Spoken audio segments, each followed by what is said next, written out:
है जिसमें आपको नेता चुना गया है लोक जनशक्ति रामविलास पार्टी का, और अभी एनडीए की भी मीटिंग होने जा रही है जिसमें नरेंद्र मोदी जी को तीसरी बार नेता चुना जाएगा। नहीं, बिल्कुल। और महज एक औपचारिकता है हमारे प्रधानमंत्री जी को नेता चुनने की। हम सब ने उन्हीं के ही नेतृत्व में चुनाव लड़ा और उन्हीं के नेतृत्व में ये सामर्थ्य था कि लगातार तीसरी बार एनडीए इस प्रचंड बहुमत के साथ सरकार बनाने जा रहा है। ऐसे में आज तमाम एनडीए के सांसद इकट्ठे होंगे संविधान सदन में, वहाँ पर इकट्ठे होकर इस औपचारिकता को पूरा किया जाएगा और जल्द एनडीए सरकार बनाने जा रहा है। तीसरी बार प्रधानमंत्री जी शपथ लेने जा रहे हैं और ये सरकार उतनी ही मजबूत होगी जितनी मजबूती से पिछले 10 सालों में ये सरकार चली है। और जैसा मेरे प्रधानमंत्री जी ने कहा था कि ये 10 साल तो ट्रेलर हैं, अभी कई कार्य और होने बाकी हैं। इन 5 सालों में वो तमाम कार्य धरातल पर उतरते हुए दिखाएंगे। आपने सबके तरफ से डिमांड किए गए हैं, पोर्टफोलियो के डिमांड किए गए हैं, कुछ डिमांड है, क्या आप लोग का वाकई कोई डिमांड? मैं आपके माध्यम से सिरे से, क्योंकि मैं भी मीडिया के माध्यम से कई खबरें अपने ही बारे में, अपनी पार्टी के बारे में मैं सुन रहा था, मैं सिरे से इन तमाम अफवाहों को खारिज करता हूं। लोक जनशक्ति पार्टी का पूरा समर्पण हमारे नेता आदरणीय नरेंद्र मोदी जी के लिए है, इसमें कहीं कोई दो राय नहीं है।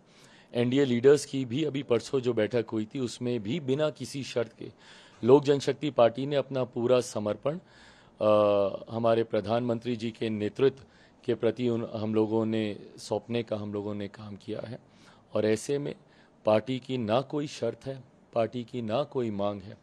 और मैं एनडीए की तरफ से भी इस बात को कह सकता हूं, एनडीए के किसी घटक दल ने उस दिन बैठक में ना कोई शर्त रखी, ना कोई मांग रखी। बिना किसी शर्त, बिना किसी मांग के हम लोगों ने हमारे प्रधानमंत्री जी के नेतृत्व को स्वीकारते हुए उनको अपना समर्थन देने का हम लोगों ने काम किया है। और आज मां महिम राष्ट्रपति जी से भी संभवतः दिन में तमाम एनडीए के नेता मुलाकात कर उनको भी अपना समर्थन पत्र, प्रधानमंत्री जी के नेतृत्व वाली चिट्ठी उनको भी सौंपी जाएगी। आखिरी सवाल की जेडीयू ने अग्निपथ स्कीम को लेकर कहा कि रिव्यू होना चाहिए, आपकी पार्टी का क्या मत है इसको?